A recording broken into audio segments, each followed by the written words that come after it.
Coming to your coaching background, and I know you do executive coaching and leadership training. What challenges do teens face when planning their careers, and how do you think LOF's coaching, in your opinion, will help them overcome these? Yeah, I was doing some mock interviews at the school that my kids go to in Australia last week. And so these were year 10 students, so it's of 16, 17, and some of them already had part-time jobs. And the initiative was to have people like me come in and help the kids practice interview skills. And what was really interesting was the way in which there was a very, very wide delta between the top and the bottom capability of just being able to express ambition, planning, give examples of successes or failures, resolving conflicts. It really, and Australia, the system here is a good system, and they do try to be holistic in how they educate kids, but it just brought home the fact that for whatever reason, there's a stark difference between different people in the same cohort in their capability to do this.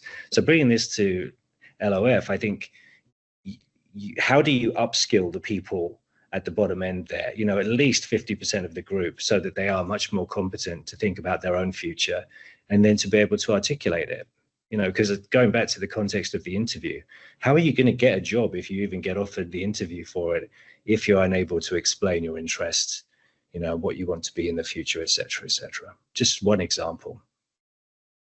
That's very interesting, because I think that then again goes back to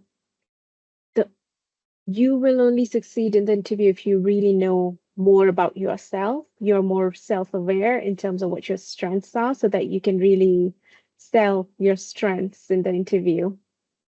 Yeah, and the questions that they asked us to pose to the young people were the classic interview ones. Describe, a situation where you failed, you learn from it. A challenge, how did you plan to accomplish the challenge, et cetera, et cetera, et cetera. And these are just really, really standard questions. And some kids had fantastic answers, and other kids may not have had the experience, which is one problem, but more likely they just didn't know how to put that really into words. They hadn't reflected on it. And so I think that a curriculum like LOF comes into play, because it means that some of those children would have been forced to reflect and start to put some of these emotions or thoughts into a coherent structure. That's the thing that they, I would say 50% of the people I interviewed, there were 10 of them. So at least half of them would have been well served to have taken a course. I think that's, again, in agreement, and that's good to know. I think another aspect of the coaching is, because some of the things, and the reason I got involved in the coaching aspect for between 15 to 18 years old was very much around, we're not sure what we want to do. And yes, we are good at this, but we don't understand what exactly do we want to achieve. And you think, growing up, I didn't have access to as much information as they have on their hands, but I was still a little bit sure in terms of what I wanted to do. And it's very surprising to hear teenagers say that we're not sure. And and that's where, you do want to coach them to make them understand there are so many different opportunities. Use your strengths to look for opportunities where you will excel in future, rather than going for a career just because you think everyone else is going for it. It makes sense, I'm going to opt for it, and then regret later on. Yes, I agree with that. Although I wonder, because I was one of those people, I was quite ambitious, but I didn't really have a clear direction. And it frustrated me at times to see people just get on with stuff and think that, I don't know what I want to do, but I wish I could, figure that out, because this person here looks like they're on a fun path. The sense I have is that the question I'm more interested in is what do you really like? What motivates you? Because again, that's not something that people can put into words based on recent experience that I've had with these kids. Some can, some can't. And if you come from the perspective of understanding yourself being I very much subscribe to this. You have to know yourself before you can think clearly about, future plans. That's the bit where, for that age group, 15 to 18, I think the work can really start.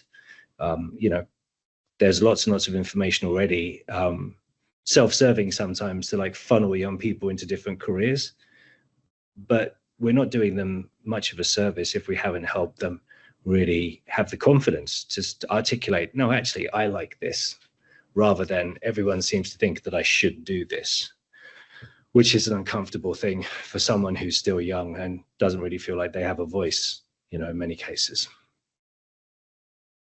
Completely agree. So I think this is where it goes back to that coaching aspect, or career coaching needs to start early than what we think. We generally tend to go for career coaching when we are out of university or have gone through the apprenticeship program and think, now actually we might want to understand where we want to go.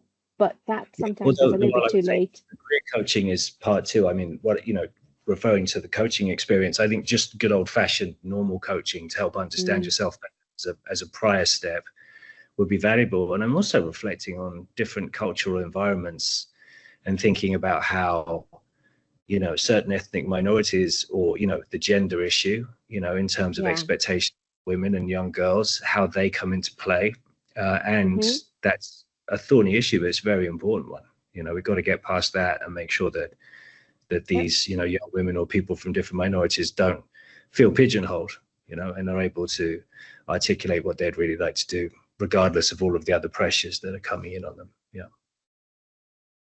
It's interesting you say that, because that was exactly a question that was asked of me, because when I mentioned that I started my career by going into construction industry and becoming an architect, and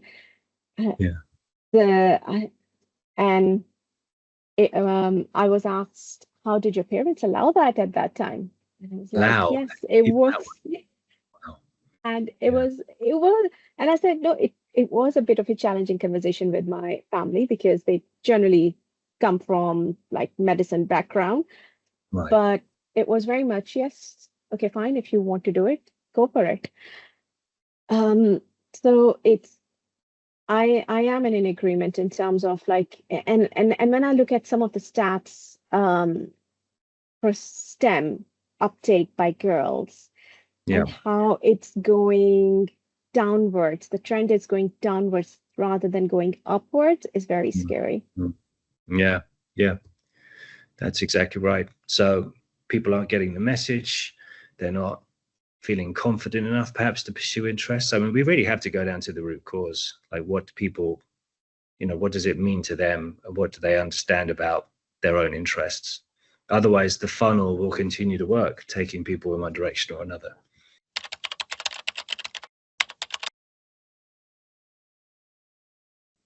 Last question. So LOF has built up a framework of courses around key skills, which we have just discussed, like leadership, self-awareness, resilience, critical thinking, just to name a few. How would you have responded to the opportunity of going through this course if you had been given it at age 11?